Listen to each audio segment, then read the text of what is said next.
Welcome back to the Half a Day Show. I'm your host, Jay Half a Day, the flyest man on the internet, and this is the weekly roundup, episode 5. Is this camera on me? I hope so. Can I rant to y'all for a minute? I don't think I need to ask. This is my show, but just in case, like, subscribe, comment, save it for later. Do what you got to do. But 2 minutes of your time, promise. I'll be quick. I keep my ting brief. I'm already stuttering. But yeah. I have survived for so long without a niche, and I think it finally caught up to me. Like, I have so many different ideas, so many different things that I want to talk about. And now that TikTok is going to go away, I think I have to actually find a lane that I want to carve out. That way I'm not just making that way I'm not making videos just into the void. And I'm not calling y'all the void unless y'all want to be called the void. My audience doesn't have a nickname yet either. That's another thing. But yeah, there are so many things that I want to cover and so little time to talk about them. So I think the thing I want to say is that do not let go of your ambition. That's probably the most dangerous thing you can do, is to lose your ability to dream and to be optimistic. The moment you lose your optimism, forget about everything else that you want to do. Like, that is the dream killer, is a lack of optimism.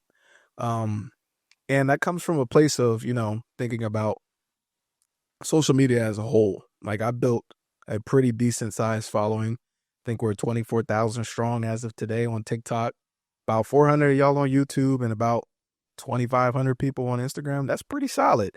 I don't really know where y'all came from, but I'm happy that y'all are here. But TikTok going away is definitely a hit, and I'm processing it. Like, the amount of reach and visibility that I've been able to garner on that platform is something that I never imagined. Like, I've been very, very viral. I've started incredible trends. I've got to work with some of my favorite brands, some of my favorite creators, but still, like, that platform going away is going to feel almost like a shake. Like, is this really what you want to do? And the answer is yes, because it's like, I'm an optimist at my core. Like, I'm always going to dream and I'm always going to look ahead.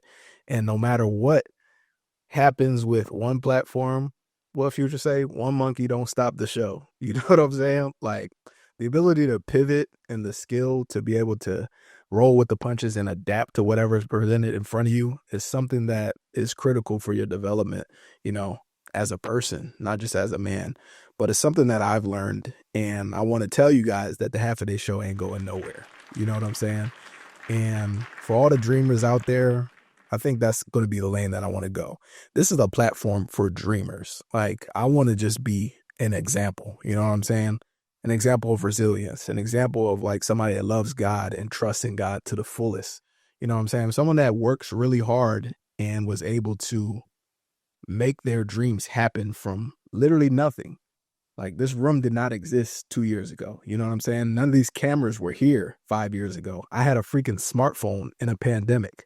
Like, and now here I am in my own studio. You know what I'm saying? And I'm going to say that again 5 years from now, when it's a full-on production studio and there are people working for me. You know what I'm saying? So it's like, I just want this platform to be a place where we can dream and I can help you achieve and accomplish the things that you dream about. You know what I'm saying? Like, I'm still working at things that I want to get to, and I'm sure that there are things that you want to get to. And I'm telling you, your age ain't stopping you. TikTok going away ain't stopping you. Nothing is stopping you. The only way your dreams don't work is if you stop working at it. You know what I'm saying? And I wholeheartedly believe that. And I'm going to keep working at the things that I want to accomplish until I can't work no more. You know what I'm saying? So I just wanted to give y'all a little bit of encouragement. I promise I'm not clip farming. I just don't put that damn music on there. I'll probably do it. I don't have editors right now, but I just wanted to give y'all a little bit of encouragement, because a lot of creators and a lot of people that I know on TikTok, they feel a little bit disheartened, like this is the end of it. And I wanted to just say that, we all have the ability to pivot. And I think that also is another point I wanted to talk about. It's actually one of the topics I had written down. And it's the idea of, personages. You can't be afraid to recreate yourself. Like, I had read about this almost 10 years ago in undergrad. That's crazy. It's 2024. 8 years ago, my freshman year in undergrad, I read about personages, which is a sociology theory, where it's basically the idea that instead of having multiple personalities and existing within yourself, we have entire beings, like entire different versions of ourselves, and we choose which one we want to present based on which circle or which crowd we're interacting with. You know what I'm saying? So, like, the idea of personages is really an embracing of the best parts of you, and some of those personages might not never get their time in the sunshine because you're scared of how people will receive them. Don't be scared. I have reinvented myself so many times. People are still figuring out which version of Jordan they're going to get. And I just want to show y'all, like, it doesn't matter. Whichever one you want to be that one. Like, I don't know which one I am today. Like, I'm feeling a pretty goofy mood. But again, I just wanted to encourage y'all. So to the 400 of y'all that are on YouTube, I appreciate y'all. But a lot of these videos and a lot of the things that I talk about right now is for the rest of the audience. Y'all are really early. Like, y'all are really early. And I appreciate y'all. I'm so thankful for y'all. The year is about to end, and y'all have been showing a lot of love. Y'all can't even understand how grateful I am that you guys tune in and listen to me talk about whatever. So shout out to y'all. And when the rest of the audience gets here, I promise you, I ain't going to forget y'all for sure. Now let's clip this and we're going to get into the rest of this damn episode because we got a lot of things to talk about in a little bit of time. I'm on my lunch break. So I think we're going to stay there with that idea of personages just for a little bit because I think it's a good segue into a conversation that I've seen happening online about, interviewers and journalism. Like, somebody said that the disappearance or the banning of TikTok is going to make people watch the news again, which is overall a net good, but I don't think Gen Z is going to go back to watching CNN and Fox News. I think those days are long gone.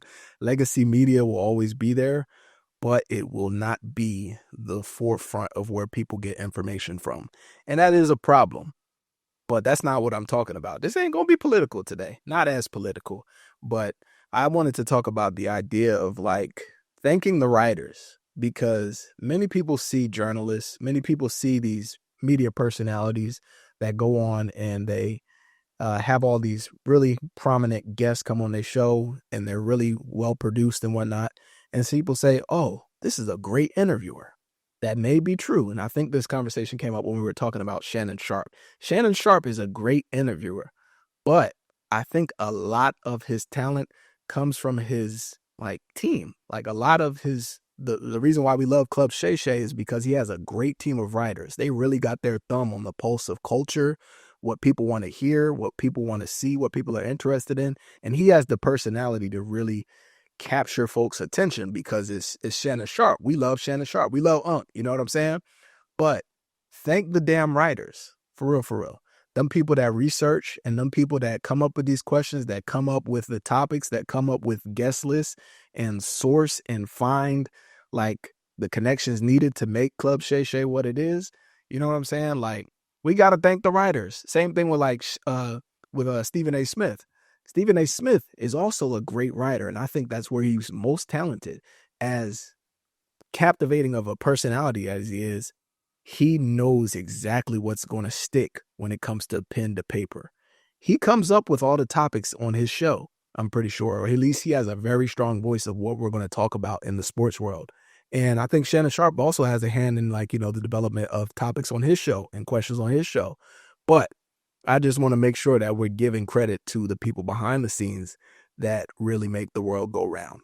Like, I think one of the most important things on my show, actually, like, and I think why I'm such a phenomenal interviewer is because I'm developed in all stages of production. I'm the host. I'm the researcher. I'm the interviewer. I'm the editor. I'm the videographer. You know what I'm saying? I'm the lighting. I'm the audio. I have my hands on all of it. So it's like, everything that you see on this show is very strategic. And I want you guys to understand that when you're watching other shows, it's the same way, right? Any good question that you thought was a good question, 9 times out of 10, it didn't come from the person asking it. Just a little bit of food for thought.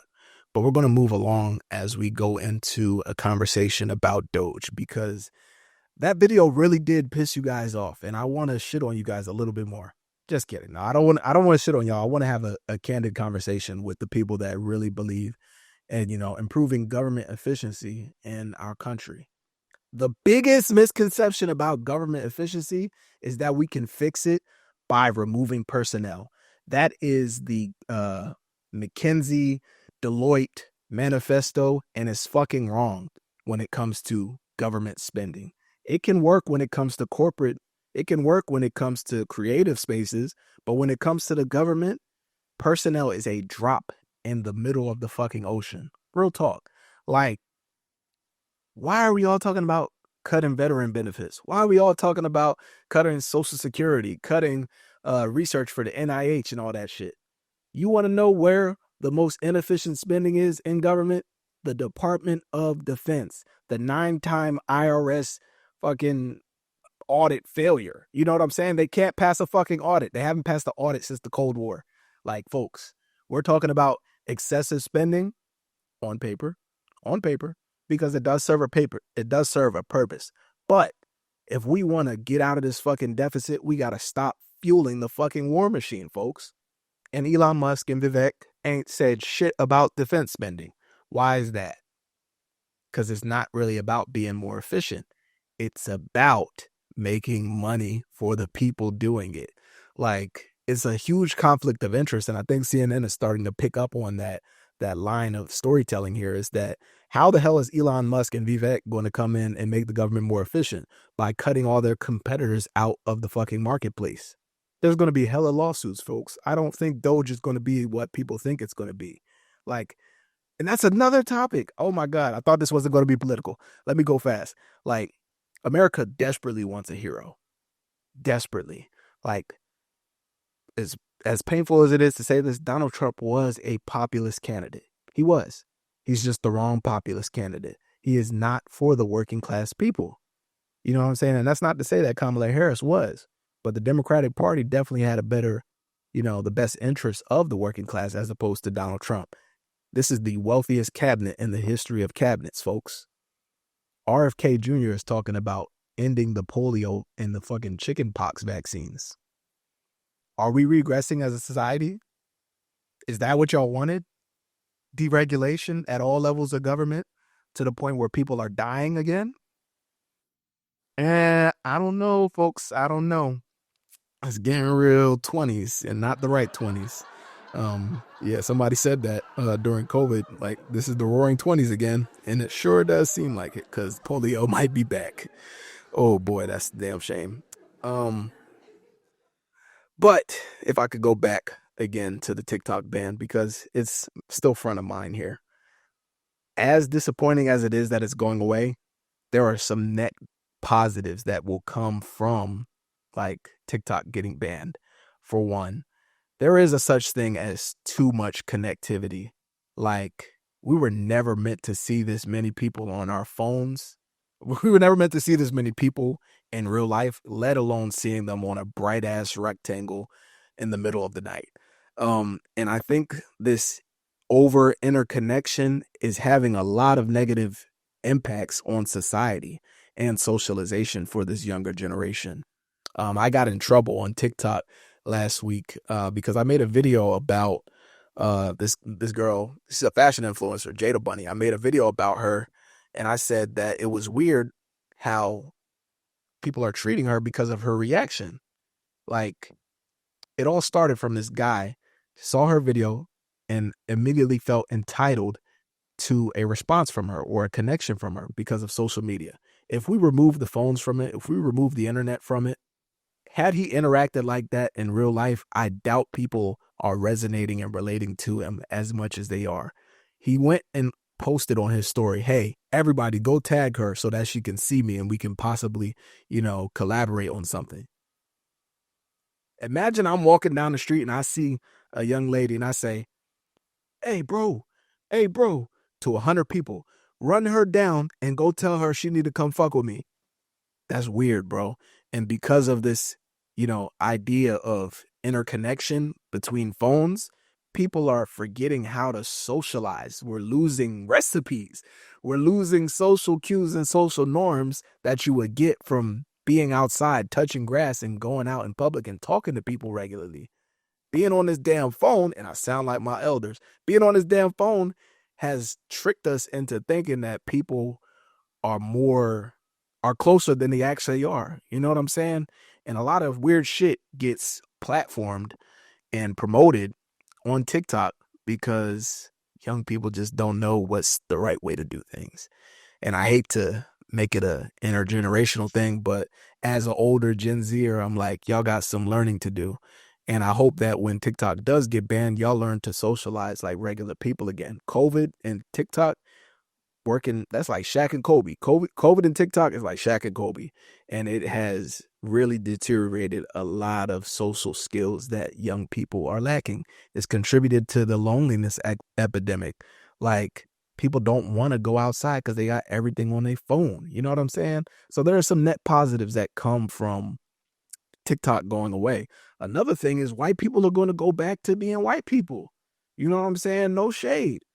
But when y'all was making, you know what I'm saying, that type of music, when y'all was Maroon 5, when y'all was Coldplay and shit like that, y'all had it. You know what I'm saying? Could not fuck with y'all. Respect. You know what I'm saying? Y'all did y'all big one when y'all was white. But now y'all want to be fucking Travis Kelce's and shit like that. Y'all want to be Tyler Heroes. Y'all want to be, you know what I'm saying? Y'all want to be, yeah. And I'm glad that we're going to be able to go back to gatekeeping.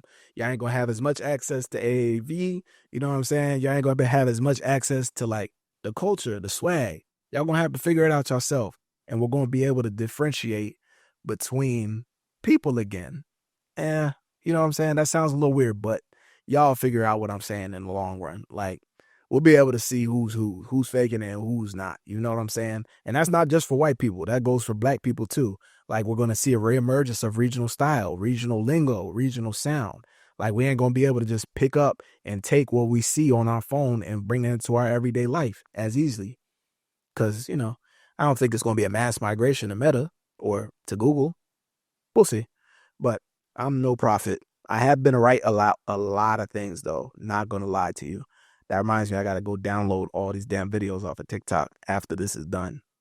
But I think I only got 2.5 more topics. We're going to clip this and we'll be right back after this commercial break. You know, it's actually funny. I just read that J. Cole did like a $1 ticket sale for 2,014 people for his show in New York today. And I feel so fucking jealous because it's like, damn, bro. Living in New York really give you access to things. He's doing his 10-year anniversary of 2014 Forest Hills Drive. And he's doing a one-night show in Manhattan. I'm like, wow, bro. If only I lived in the Big Apple. But yeah, he low-key probably started a riot. I haven't looked at the news yet, but imagine 2,000 people just sprinting to Brooklyn right away to get tickets to J. Cole for $1. You don't get to see that every day. I really do think he's about to retire in the next year too. Like, this is the last year for Dreamville. This is probably gonna be his last album. Like, we're really about to lose one of the greats in hip hop. Like, as corny as his apology was, like, J. Cole is still one of them ones. You know what I'm saying? Like, honestly, I ain't have a problem with his fucking apology. Like, protect your peace. That's one thing I'm big on. Like, if you can't get nothing else in his life, I want you to get peace. You know what I'm saying? So whatever he did to get that, glad for him. Because y'all seen how the damn beef with Kendrick and Drake ended up, and it's still going. Like, there's still some punches being, like, the more I listen to GNX, the more I see, like, damn, Kendrick really don't fuck with this dude. Drake album about to be one of the pettiest shits that you guys ever see. Like, that's my big forecast. He is about to be popping his shit like Hove. Speaking of Hove, it came out that there were some developments in this lawsuit that some pieces of the story were inaccurate. I don't know if that completely like squashes the case. I still want justice to happen. If he did that shit, shame on him. You know what I'm saying? Condemn that for sure. If he didn't do that shit, condemn the liar. But you know what I'm saying? Innocent until proven guilty. And I lean towards believing victims more often than not. But like I said, we're going to see. But, you know, the reports of, you know, the lady lying so far have definitely started to question the integrity of that case. We're going to move along because I don't want Rock Nation to come and silence me. I seen the most disturbing movie last week. I got invited to see an early screening of Nosferatu. Now, first of all, I only know of Nosferatu because of SpongeBob. Like, what was that episode where they was in the Krusty Krab and they had the guy with the spatula flicking the lights and they thought it was the guy with the hood, but it wasn't. It was Nosferatu. Yeah, this movie was nothing like that. This is probably the creepiest shit I've ever seen, up there with the human centipede. Nosferatu. Initially, y'all spoiler warning. Yeah, dead zombie backshots. Bro, this movie, and it's so crazy. They did a phenomenal job with it, but I can't call it a good movie because it disturbed me. Now, if you're talking objectively, like, yeah, it's a good movie because it did what it had to do, but I don't ever want to see that movie again. I'm scared of rats. I'm scared of vampires. I'm scared of white people. Just kidding. Am I? I don't know. But yeah, that movie tripped me out. Good plot. William Dafoe, legend. They gave him some great lines in this film. Shout out to the main actress in there. She has some guts. Wow. No pun intended. But yeah, this was disturbing. It's a funny movie. That's my way of getting around scary movies. I have to make them funny or I won't watch it. But watching it in IMAX, yeah, I'm in the theater freaking. All right, are they done yet? Are they done yet? Yeah. Very freaky. This voice that he was doing sounds insane. It definitely reminds me of Dune Prophecy. But from a guy, it was definitely disturbing. And then that last scene, that final scene, was insane. I could have went my whole life without seeing that. Go see Nosferatu if you're into that, but if you're not, still go see it. The only other thing I watched this week besides NBA and Dune Prophecy was well, yeah, that's it. That's the only other things I watched. Shout out to my fucking Thunder, boy. We not playing around, bro. I told you them Rockets not fucking with us. It was a good game though. It was definitely a good game. It was very competitive. I think by the second quarter it was 40-41 or something like that. Very low skill, very low scoring game. Y'all said y'all missed the 2000s and the 90s, and we brought it back, and nobody watched the game. Shout out to my boy Shay. Shout out to Case and Wallace. You know what we talking about. Shout out to J Dub, bro. Got them dogs too. And shout out to the Rockets because that was, like I said, a competitive game. We only won by 10 points. I'm very excited for this matchup against the Bucks. The Bucks and the Hawks played another great game. Giannis is playing out of his mind. I wanted the Hawks to win, but I'm excited about this matchup with the Bucks because it gives us a taste of what it might be like to play the Celtics in the finals or to play the Nuggets again in the Western Conference Finals. Dominant big, dynamic guards, can guard 1 through 5 and switch. That style of play has given us trouble in the playoffs. But I don't think the Bucks shoot as good as we do from 3. So playing them without Chet will be a challenge, but I think we're in good shape. I think the Thunder win it. We win by maybe 8 points. But again, Giannis is the MVP right now. He has not shot a game under 50%. Let that sink in. 23 games and he has not shot under 50%. That's unheard of. So I'm excited about that game. I'm not going to update the NBA tier list because I don't think y'all give a damn. Y'all can go on my main page and check that out. But yeah, things will stay pretty much where they are. The Mavericks played phenomenal the other day against the Warriors. That was another good game. But let's talk about Dune Prophecy because I think we are in the second to last episode of that show. And it's getting messier, for lack of the better words. The damn king got a side John. I always thought, I'm like, hey, the kids don't really look like each other. What's this all about? Boom. He got a side witch. You know what I'm saying? He got a kid. The damn horny bastard is the son of one of the witch mothers or whatever. I don't even know what to call them. He's the son of one of them. So the craziest thing with the damn Dune Prophecy episode 4, crackhead Leonardo is actually an Atreides and a Harkonnen. This nigga the fucking Avatar. But yeah, that was crazy. We figured out where he gets his powers from. He part witch and part worm. This is really crazy, bro. He's really like the strongest crackhead of all time. But I like where this series is going. I don't know if we get a season 2 out of this, but I don't know how they wrap this up because it's only supposed to be 6 episodes. That was episode 5. Episode 6 is probably going to be even crazier than episode 5 was. The main mother is back in the cyborg Zendaya's body doing God knows what. And yeah, Side witches, crackhead witches, and witches back from the dead. That's Dune Prophecy episode 5. Again, I think this one was probably just a step under the last episode. I get this a 7.8 out of 10. Last episode was 8.5. This is 7.8. Go watch Dune Prophecy if you have not already. The last thing that I got on the slate for this is just another piece of advice for the fellas. And I think this is where a lot of the issues for folks stems from. It is okay to be corny. Like, a lot of y'all red pill niggas get caught up in trying to be somebody that you're not. You can be a cornball, and that's fine. You know what I'm saying? You could be a dweeb. You could be a nerd. I'm all of these things. You know what I'm saying? Like, you do not have to be the most macho man. You do not got to be the most handsome. You do not got to be the most rich, wealthy, none of that to get what you want in this life. You want to get a girlfriend. You want to get a wife. You want to be in a good, healthy relationship. You could be all of that just by being yourself. And if that person happens to be corny, that is fine. You don't got to put on a persona to get with who you want to get with. There are people out there that want you just for who you are. You know what I'm saying? There are people out there that want to, engage with you and be friends with you because of who you are naturally. You know what I'm saying? Trying to be somebody that you're not is only going to push away the people that's really meant to be around you. And that's all I got for the reverse red pill segment of this show. But I'll probably expand on that in another video. But I just wanted to get that off my chest. It's fine to be corny. I'm literally the corny person that you'll meet.